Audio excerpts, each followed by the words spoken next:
Success PSCയിലേക്ക് സ്വാഗതം. താപം നിത്യജീവിതത്തിൽ എന്ന 7ാം ക്ലാസ്സിലെ 6ാമത്തെ ചാപ്റ്ററാണ് ഇന്ന് ഡിസ്കസ് ചെയ്യാൻ പോകുന്നത്. താപം നിത്യജീവിതത്തിൽ വ്യത്യസ്തമായ ഊർജ്ജരൂപങ്ങളാണ് പ്രകാശോർജം, സൗരോർജം, താപോർജം, വൈദ്യുതോർജം തുടങ്ങിയവ. നിത്യജീവിതത്തിൽ നാം താപോർജം പ്രയോജനപ്പെടുത്തുന്ന സന്ദർഭങ്ങളാണ് പാചകം ചെയ്യൽ, ഇസ്തിരിയിടൽ, അലക്കിയ തുണികൾ ഉണക്കൽ തുടങ്ങിയവ.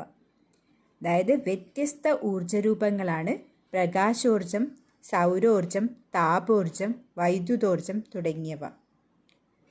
നിത്യജീവിതത്തിൽ നാം ഈ പറഞ്ഞ എല്ലാ ഊർജ്ജരൂപങ്ങളും പ്രയോജനപ്പെടുത്തുന്നുണ്ട്. ജലത്തിൻ്റെ ഖരരൂപമാണ് ഐസ്. ജലത്തിൻ്റെ വാതക രൂപമാണ് നീരാവി. ജലത്തിൻ്റെ ഖരരൂപമാണ് ഐസ്. ജലത്തിൻ്റെ വാതക രൂപമാണ് നീരാവി.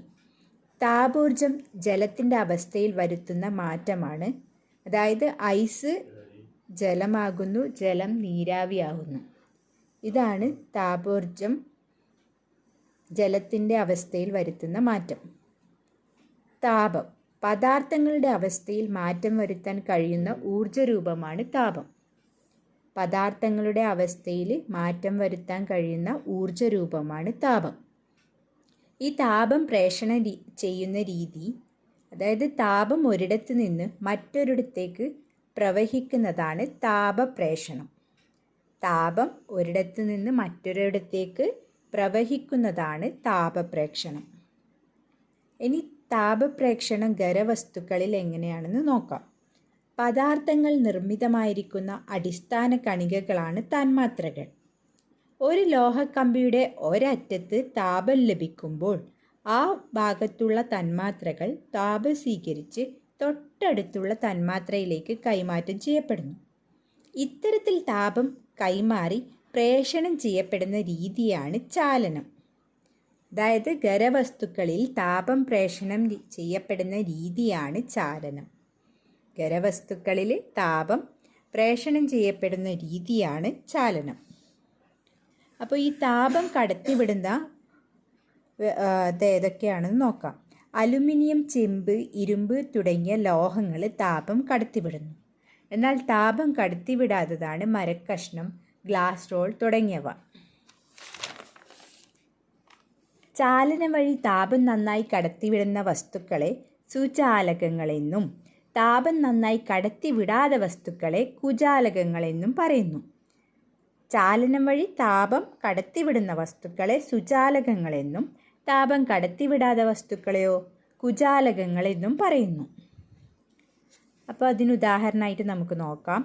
ചൂടുള്ള പാത്രം അടുപ്പിൽ നിന്ന് ഇറക്കി വെക്കുന്നത് കുചാലകങ്ങൾ ഉപയോഗിക്കുന്നു. അപ്പോൾ പാചകം ചെയ്യാൻ ഉപയോഗിക്കുന്ന പാത്രങ്ങളുടെ കൈപ്പിടി നിർമ്മിക്കാനും കുചാലകങ്ങൾ തന്നെയാണ്. പാചകത്തിനുള്ള പാത്രം നിർമ്മിക്കാൻ സുചാലകങ്ങൾ ഉപയോഗിക്കുന്നു. അടുത്തതായിട്ട് സംവഹനം. വാതകങ്ങളിലും ദ്രാവകങ്ങളിലും തന്മാത്രകളുടെ സ്ഥാനമാറ്റം മുഖേന നടക്കുന്ന താപപ്രേഷണ രീതിയാണ് സംവഹനം. വാതകങ്ങളിലും ദ്രാവകങ്ങളിലും തന്മാത്രകളുടെ സ്ഥാനമാറ്റം മുഖേന നടക്കുന്ന താപപ്രേഷണ രീതിയാണ് സംവഹനം. അടുത്തത് വികിരണം. മാധ്യമത്തിൻ്റെ സഹായമില്ലാതെ താപം പ്രേഷണം ചെയ്യപ്പെടുന്ന രീതിയാണ് വികിരണം. മാധ്യമത്തിൻ്റെ സഹായമില്ലാതെ താപം പ്രേഷണം ചെയ്യപ്പെടുന്ന രീതിയാണ് വികിരണം. വികിരണം വഴി എല്ലാ ദിശയിലേക്കും താപം പ്രേഷണം ചെയ്യപ്പെടുന്നു. സൂര്യൻ്റെ താപം ഭൂമിയിലെത്തുന്നത് വികിരണം വഴിയാണ്. സൂര്യൻ്റെ താപം ഭൂമിയിലെത്തുന്നത് വികിരണം വഴിയാണ്. ഇരുണ്ടതോ പരുത്തതോ ആയ പ്രതലങ്ങളെക്കാൾ വെളുത്തതോ മിനുസമുള്ളതോ ആയ പ്രതലങ്ങൾ വികിരണ താപത്തെ കൂടുതൽ പ്രതിഫലിപ്പിക്കും. അതായത് ഇരുണ്ടതോ പരുത്തതോ ആയ പ്രതലങ്ങളെക്കാൾ വെളുത്തതോ മിനുസമുള്ളതോ ആയ പ്രതലങ്ങൾ വികിരണ താപത്തെ കൂടുതൽ പ്രതിഫലിപ്പിക്കും. ഇനി അടുത്തതൊരു ചൂടാറാപ്പെട്ടി.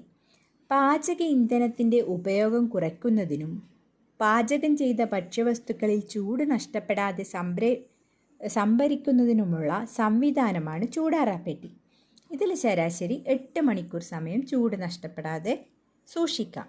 ചൂടാറാപ്പെട്ടിയിൽ തെർമോകോൾ ഉപയോഗിക്കുന്നുണ്ട്. ഇത് കുചാലകമായതിനാൽ ചാലനം വഴി താപനഷ്ടം കുറയുന്നു. ചൂടാറപ്പെട്ടി അടച്ചു വയ്ക്കുന്നതിനാൽ സംവഹനം വഴി താപനഷ്ടം കുറയുകയും ചെയ്യുന്നു. ഇനി താപീയ വികാസം ഖരം ദ്രാവക വാതകങ്ങളിൽ എങ്ങനെയാണെന്ന് നോക്കാം. ഖരവസ്തുക്കളുടെ താപീയ വികാസം. താപം ലഭിക്കുമ്പോൾ ഖരവസ്തുക്കൾ വികസിക്കുന്നു, തണുക്കുമ്പോൾ സങ്കോചിക്കുന്നു.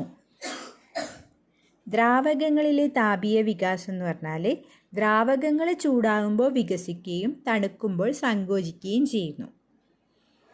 ദ്രാവകങ്ങളിലെ താപീയ വികാസം എന്താണ്?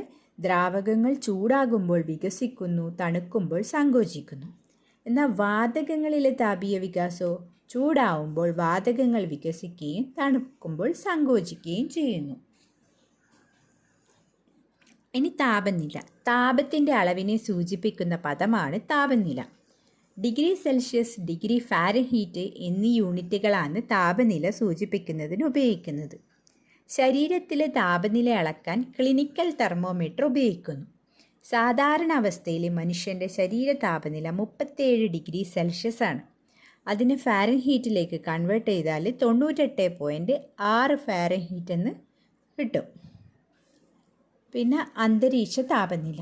അന്തരീക്ഷ താപനില കൂടുമ്പോൾ ഖരവസ്തുക്കൾ വികസിക്കുന്നു. അന്തരീക്ഷ താപനില കൂടുമ്പോൾ ഖരവസ്തുക്കൾ വികസിക്കുന്നു. അടുത്തതായിട്ട് കടൽക്കാറ്റും കരക്കാറ്റും. കരക്കാറ്റ് എന്ന് പറഞ്ഞാൽ രാത്രി കരയിൽ നിന്ന് കടലിലേക്ക് വീശുന്ന കാറ്റാണ് കരക്കാറ്റ്. രാത്രിയിൽ കരയ്ക്കു മുകളിലുള്ള വായു കടലിന് മുകളിലുള്ള വായുവിനെ അപേക്ഷിച്ച് ചൂടായിരിക്കും. കടലിന് മുകളിലുള്ള വായു ചൂട് പിടിച്ച് വികസിച്ച് മുകളിലേക്ക് ഉയരുമ്പോൾ കരയ്ക്കു മുകളിലെ വായു കടലിലേക്ക് പ്രവഹിക്കുന്നു. ഇതിനെയാണ് കരക്കാറ്റ് എന്നറിയപ്പെടുന്നത്. ചുരുക്കി പറഞ്ഞാൽ രാത്രി കരയിൽ നിന്ന് കടലിലേക്ക് വീശുന്ന കാറ്റാണ് കരക്കാറ്റ്. അടുത്തതായിട്ട് കടൽക്കാറ്റ്. പകലിൽ കടലിൽ നിന്ന് കരയിലേക്ക് വീശുന്ന കാറ്റാണ് കടൽക്കാറ്റ്. എന്താണ്? പകൽ കടലിൽ നിന്ന് കരയിലേക്ക് വീശുന്ന കാറ്റാണ് കടൽക്കാറ്റ്. ജലത്തേക്കാൾ വേഗത്തിൽ കര ചൂട് പിടിക്കുകയും വേഗത്തിൽ തണുക്കുകയും ചെയ്യുന്നു. അതുകൊണ്ട് പകൽ സമയങ്ങളിൽ കരയ്ക്ക് കടലിനേക്കാൾ ചൂട് കൂടുതലാണ്. കരയോട് തൊട്ടു മുകളിലുള്ള വായു ചൂട് പിടിക്കുന്നു. ഈ വായു വികസിച്ച് മുകളിലേക്ക് പോകുന്നു. കരയുമായി താരതമ്യപ്പെടുത്തിയാൽ കടലിന് മുകളിലുള്ള വായു തണുത്തതാണ്. കരയിലെ ചൂട് പിടിച്ച വായു മുകളിലേക്ക് പോകുമ്പോൾ കടലിന് മുകളിലെ തണുത്ത വായു ഈ സ്ഥലത്തേക്ക് വരുന്നു. ഇങ്ങനെയാണ് കടൽക്കാറ്റ് ഉണ്ടാവുന്നത്. അപ്പോൾ കടലിൻ്റെയും കരയുടെയും താപനിലയുമായി ബന്ധപ്പെട്ട് വരുന്ന പ്രകൃതി പ്രതിഭാസങ്ങളാണ് കടൽക്കാറ്റും കരക്കാറ്റും. ഇത്രയാണ് ഈ ചാപ്റ്ററിൽ പറയുന്നത്.